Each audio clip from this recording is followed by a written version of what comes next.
He answered and he said, "Whether he is a sinner or not, I do not know. One thing I know, that though I was blind, now I see." Listen, that truth meant more, much, much more to this man than being accepted in and continuing on as a charter member of the current organized religion and getting a stamp of approval from its leaders. It matters to Jesus that his believers understand, accept, and believe the truth that he is the Son of God, not just one of three mythical deities found in the Roman Catholic endorsed and enforced pagan-derived Trinity.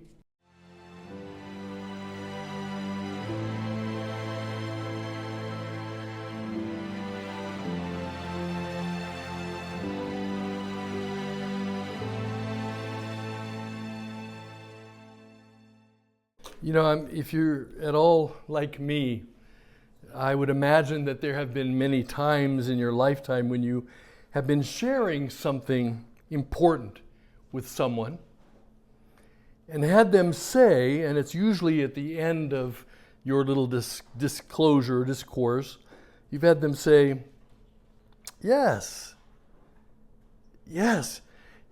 I see what you're saying. Or, yes, I completely see your point. Or, I see your perspective.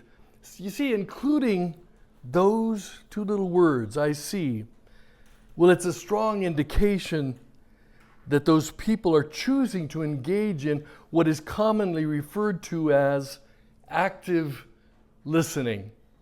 Active listening, which is to essentially say that they are fully focused on what you're saying.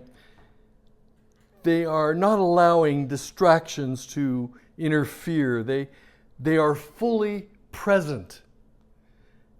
They are listening in order to better understand rather than to simply react or declare a judgment, and that they are identifying with you, the speaker. They're actually identifying with you. See, those two little words, I see, they actually say quite a lot. Well, I see is an integral part of our biblical story today, and it's one of my very favorites in the entire Bible, by the way. It's found in the 9th chapter of John. So this morning, what we're going to do is we're going to read it together, and we're going to unpack it a little bit together. And so while you're turning, if you want to, in your Bibles, to John 9 so that you can read it with me, I want to ask you a question. Have you ever watched a movie or read a story that just had it all? I mean, and by all I mean that the story had all of the necessary ingredients in order to completely capture and hold your attention. Those ingredients: drama, intrigue, a lot of heart, and a dash of humor. Now, speaking of humor, those of you who are aware of my culinary preferences will understand my last little modification here, ixnay on the cilantro, Shannon. So I saw that slide, I had to put an X through it. I know you did. I saw you looking at it. Ixnay on the cilantro. Well, I would propose that this story that we're about to read in John 9 meets all of those criteria. It has all of those must-have things. Now, just to let you know, as we read this, it's an entire chapter. We're going to read it together, and I'm warning you that I will be liberally sprinkling in some comments and questions, etc.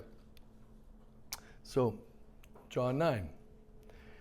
Now, as Jesus passed by, he saw a man who was blind from birth. And his disciples asked him, saying, Rabbi, who sinned, this man or his parents, that he was born blind? Now, I imagine that our very first reaction at reading the disciples' question might be to kind of recoil a little bit or maybe scoff at the religious superstitiousness that is being alluded to there.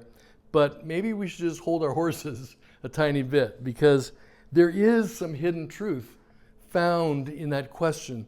I mean, don't all of us recognize that there is, in fact, a certain inheritable quality as relates to sin? Yeah? Being a parent is a tremendous responsibility from God's perspective. Instilling sound biblical principles is of paramount importance. However, this also means that parenting becomes a primary strategic target of the other side. You know, the other side in this whole battle. Yeah, that opposite side, that all about sin and death and darkness side, is equally intent on winning this battle for our children. And so even though God has perfect love and God has total forgiveness and there's Christ's righteousness on its side, well, the dark side, it cheats, it lies, it shamelessly barges in without invitation. And so the end result is that parents too often and so regularly pass on to their children genetic flaws, they pass on addictive propensities, and they pass on acquired weaknesses. It just is. It just is. But I have good news, because in all of this, there's Jesus. And what does Jesus say to the disciples' query? Jesus answered, "Neither this man or his parents sinned." Now listen carefully. "But that the works of God should be revealed in him. I must work the works of him who sent me while it is day," which speaks volumes, by the way, as to the relationship he has with his Father. And it leaves no doubt as to who sent whom. Were you able to see that in what I just read? No doubt there. And he goes on to say, the night is coming. The night is coming when no one can work. And he goes on and says, as long as I am in the world, I am the light of the world. So Jesus is explaining to his disciples that this blind from birth man was allowed by God to have this horrible affliction in order that he become a very specific, attention-grabbing, eye-catching witness as to the one-of-a-kind power of God as manifested in his only begotten Son. And that's exactly why he allowed this to happen. That's what he told his disciples. It's pretty amazing stuff. And so in a way, this blind man, though through no choice of his own and without prior realization, he's fulfilling a very specific, a very lofty purpose, very much the same way, by the way, that Lazarus was later allowed to die and remain in the tomb for 4 days in order that his resurrection would provide incontrovertible evidence of Christ's inherited divinity. Do you get that in that story of Lazarus? I mean, why go through all of that? But see, by doing it and by Jesus delaying to get there and actually heal him before he died, he was showing, that he was who he was. So that's one example of that. And it says when he had said these things, he spat on the ground and he made clay with the saliva. And he anointed the eyes of the blind man with the clay. And he said to him, "Go wash in the pool of Siloam," which is translated sent. Now, I want to ask you a question. We've all read this story before. When you've read this story, have you asked yourself, why would Jesus put this extra step in there? Why would he bother to take and make a little saliva? He made his own saliva, but make the clay and put it on the guy's eye. Why go through all of that? Maybe, just maybe, it was to encourage the man to demonstrate faith. Yeah, because he asked him to to do something. He said, go and wash in the pool of Siloam. And it's not all that different from when he asked the lame man to pick up his bed and carry it, right? Or maybe when he asked the wine stewards to fill the pots with water at the marriage feast in Cana. Why did he ask him to do that? Why didn't he just say the word and those pots were filled with wine? You know, so it's kind of a common thing there. What about the story of Naaman? It would certainly be consistent with how God tends to operate. He made Naaman wash 7 times, not once, but 7 times in the Jordan River, and not just any body of water, not a convenient body of water, but the Jordan River. So anyway, but there's another thing that popped into my head as I was reading this story about the blind man and how he had him put this clay on his eye. I thought, what if he was intentionally trying to delay the miracle? You know, what if he was trying to slow that whole process down and put a delay in there? Because that afforded Jesus time to actually slip away from the scene, right? And it also provided an opportunity for much of what ensued, the conversation and the subsequent interrogation. So perhaps it helped to put a little bit of a God-honoring punctuation mark on the whole miracle and helped to really drive home the lesson. But one thing is certain. Jesus was following a script that was written by God's Spirit. So back to the story. So he went and washed and came back seeing. There. Therefore the neighbors and those who previously had seen that he was blind said, "Is not this he who sat and begged?" And some said, "This is he." Others said, "He is like him." Now, do you not find it a little bit interesting that people in this story seem to just openly talk all around him like he couldn't hear them, like he's not really there? Is this him? I don't know. It looks like him, you know. And it's kind of crazy. And finally he says, "Yeah, it's me. You know, it is me." I mean, you want to talk about marginalizing the unfortunate, the lame, the leper, the blind. I kind of have a feeling that he was used to this treatment. But he finally says, "Hey, I am he. Yeah, it's me." And therefore they said to him, "How were your eyes opened?" And he answered and said, "A man called Jesus made clay and anointed my eyes and said to me, 'Go to the pool of Siloam and wash.' So I went and washed, and I received sight." Then they said to him, "Where is he?" He said, "I do not know." And there's no record, by the way, and this is another thing that's interesting.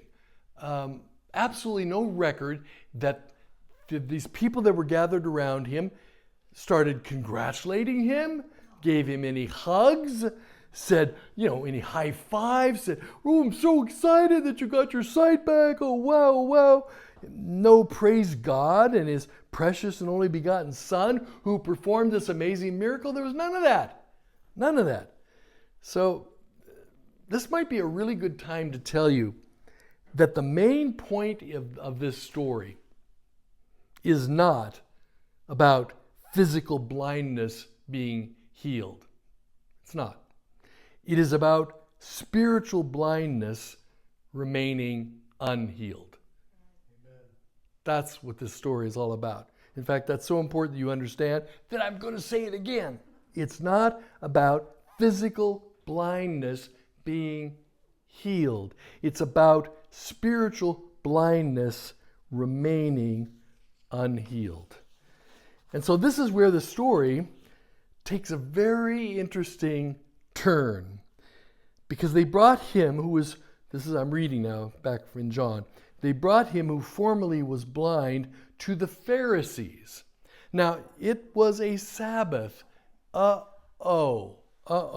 Now the plot really begins to thicken, because Then the Pharisees, commonly known as the Sabbath police, or the Gestapo of the ancient scrolls, that's another little thing we can call them, they also asked him again how he had received his sight. He said to them, "He put clay on my eyes, and I washed, and I see." So this is where the Gestapo of the ancient scrolls, or GAS for short, the Pharisees, started doling out judgment. It says, "Therefore, some of the Pharisees said, 'This man is not from God, because he does not keep the Sabbath.'" The Sabbath police have spoken. Others said, "How can a man who is a sinner do such signs?" And there was a division among them. Now remember when I said that this story had everything? Remember all the ingredients, even a little humor? Well, I can't help it. I find the next part a lot tragic, but I also find it a little humorous in a tragic kind of way. Getting back to the story, they said to the blind man again, "What do you say about him because he opened your eyes?" And he, the blind man, said, "He is a prophet." But the Jews did not believe concerning him that he had been blind and received his sight until they called the parents of him who had received his sight. And they asked them, saying, "Is this your son who you say was born blind? How then does he now see?" Now, does it seem like the Gestapo of ancient scrolls is flustered? I mean, kind of does to me, because this is some very, very lame interrogating, if you ask me. Yeah. Right? Just stupidest questions that they're asking. Back to the Bible. It says, his parents answered them and said, "We know that this is our son, and that he was born blind. But by what means he now sees, we do not know. Or who opened his eyes, we do not know." Now listen to the next thing that they said. "He is of age. Ask him. He will speak for himself." His parents said these things because they feared the Jews, for the Jews had agreed already that if anyone confessed that he was Christ, he would be put out of the synagogue. Therefore his parents said, "He is of age. Ask him."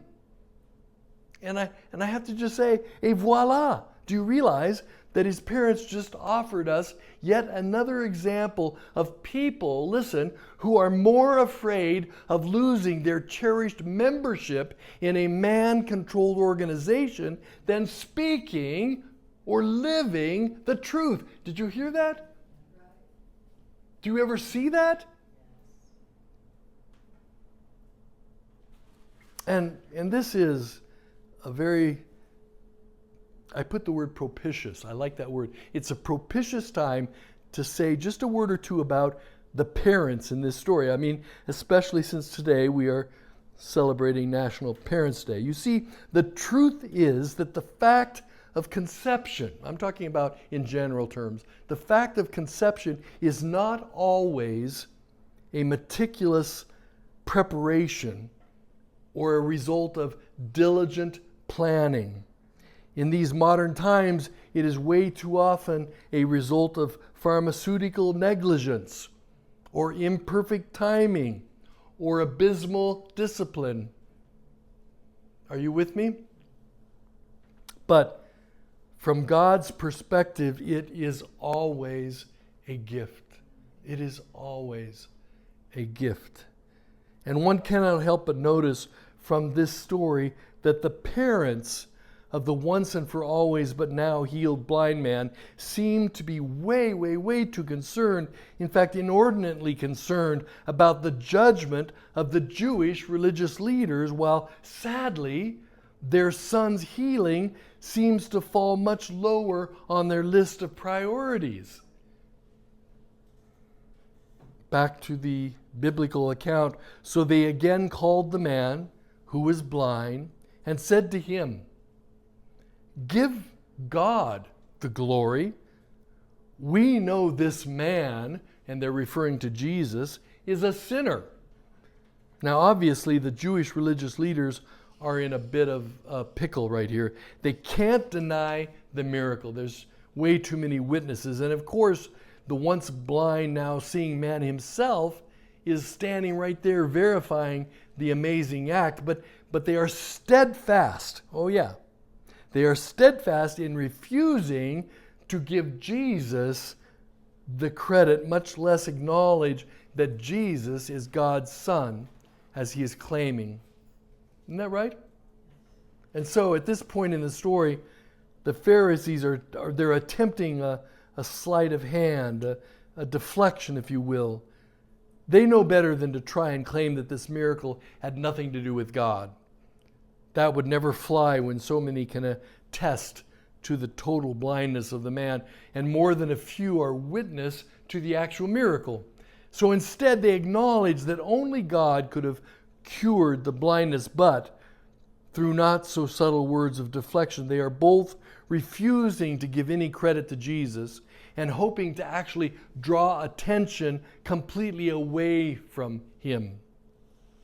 Another way of saying all this is that they are stubbornly refusing to be convicted by the truth that is right in front of their very eyes. So I have a question for you. For you, right here. Have you experienced that same thing? Ever? More specifically, have you ever had someone that you were sharing the truth with perform a similar deflection, sending you down a similar little bunny trail because they refuse to be convicted? Have you experienced that? The healed man didn't take the bait. He showed no interest in helping the Pharisees with their little conundrum. He answered and he said, "Whether he is a sinner or not, I do not know. One thing I know, that though I was blind, now I see." Now I see. At this point in the story, this man is relishing in the gift of physical sight. And why wouldn't he be? Can any of you even remotely imagine being born without sight? From the womb until the age of maybe 30 or 40 without ever having seen anything? A whole lifetime of hearing the wind blow through trees without ever really knowing what a tree looks like? Hearing the songs of birds that you've never been able to see? Petting a dog or a cat and only vaguely being able to formulate a concept of their actual appearance? But what this man doesn't yet understand is that his spiritual eyes are about to be opened. Actually, to an extent that is every bit as dramatic, if not so much more, than the healing of his physical blindness. Then they said to him again, "What did he do to you?" This is the Pharisees questioning him some more. "What did he do to you? How did he open your eyes?" He answered them, "I told you already, and you did not listen. Why do you want to hear it again? Do you also want to become his disciples?" Kind of dripping with a lot of sarcasm, isn't it? Then they reviled him and they said, "You are his disciple, but we are Moses' disciple. We know that God spoke to Moses. As for this fellow, Jesus, we do not know where he is from." Now listen to what the man says next. He answered and said to them, "Why, this is a marvelous thing, that you do not know where he is from, yet he has opened my eyes." Now, you know what? We don't know tons and tons about this man, this blind man. But one thing we do know, he's got a great sardonic wit. I mean, it's on full display. Beyond that, I think we can safely deduce that he is not one tiny bit awed by these haughty Pharisees. In fact, he continues to take not so subtle jabs at the religious aristocracy. He says, "Now we know that God does not hear sinners, but if anyone is a worshiper of God and does his will, he hears him. Since the world began, it has been unheard of that anyone opened the eyes of one who was born blind. If this man were not from God, he could do nothing." Now, would you agree with me that in this whole recorded exchange between the blind, now unblind man and the Pharisees, the only one that's making any sense at all is the blind, now unblind man? Listen, they answered and said to him, "You were completely born in sins, and you are teaching us?" And they cast him out. What hypocrites, because they were born in sin as well. Yeah, well, all of us. Casting him out and reviling him was their only remaining play. It was their trump card, so they played it. And they were smart enough to realize that they were losing this verbal confrontation and that they would only risk further damage and embarrassment by even continuing. Now, the biblical record doesn't say, but do you think that this healed man was particularly concerned that he'd been kicked out of the synagogue? I don't think he cared at all. Yeah. I imagine that in his previous and obviously handicapped condition, just imagine, do you think he was really the recipient of their admiration at that time? Do you think he was treated with civility at that time? Probably not. I doubt it sincerely. The truth is that he had been healed, and not just any miracle of healing either, but an unheard of, never before seen miracle. And that truth, listen, that truth meant more, much, much more to this man than being accepted in and continuing on as a charter member of the current organized religion and getting a stamp of approval from its leaders. And yes, I do want you to ponder that statement. But when you really think about it, this amazing story could be broken into three distinct sections: the healing, the interrogation, and the conviction. And the last section is the very best part. We read, Jesus heard that they had cast him out, and when he had found him, he said to him, "Do you believe in the Son of God?" The answer to this question was important to Jesus. It was important then, and it is important now. Do you believe in the Son of God? He answered and said, "Who is he, Lord, that I may believe in him?" And Jesus said to him, "You have both seen him, and it is he who is talking with you." Then he said, "Lord, I believe," and he worshiped him. He didn't say, "Well, I'd like to sign up for some Bible studies, and then maybe I will believe." He'd seen enough. I believe. Jesus wanted this man to know that he had been healed not by a prophet, as the Jewish leaders were begrudgingly admitting, but by the Son of God. That specific identity was important then, and it is important now. Jesus didn't want to be misidentified then, and he doesn't want to be misidentified now. In fact, and I pray that you will hear what I'm about to say, the declaration of Jesus Christ's sonship was by far the most important part of this story. And it's a truth that overshadows by a long shot what was an amazing, never before seen miracle.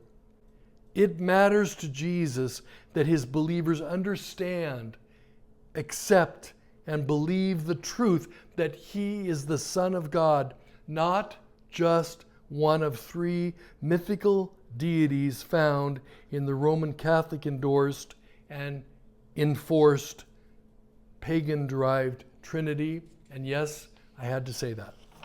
Amen. And Jesus said, "For judgment I have come into this world, that those who do not see may see, and that those who see may be made blind." Then some of the Pharisees, those guys seem to be everywhere, by the way, some of the Pharisees who were with him heard these words and said to him, "Are we blind also?" Jesus said to them, "If you were blind, you would have no sin. But now you say, 'We see.'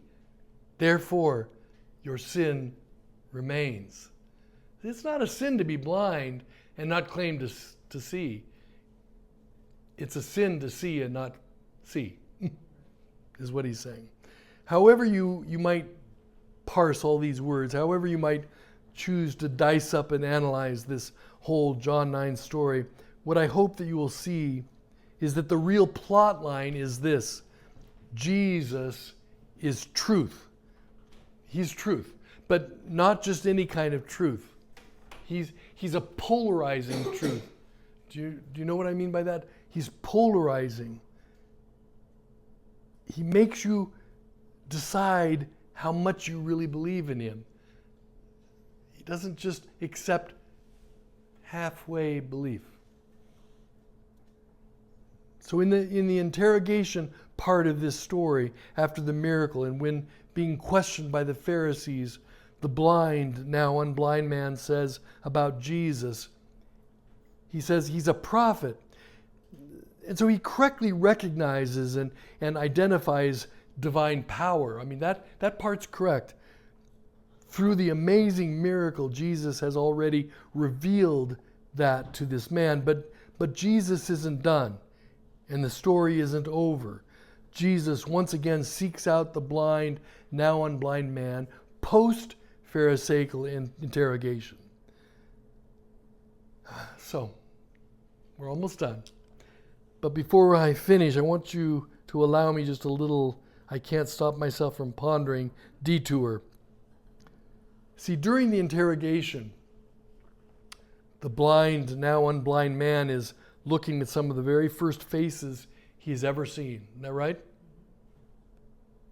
Do you imagine that as he's being questioned, that he's now associating faces with voices and faces with demeanor? Do you imagine that he is thinking to himself, so that's what a haughty and spiritually arrogant face looks like?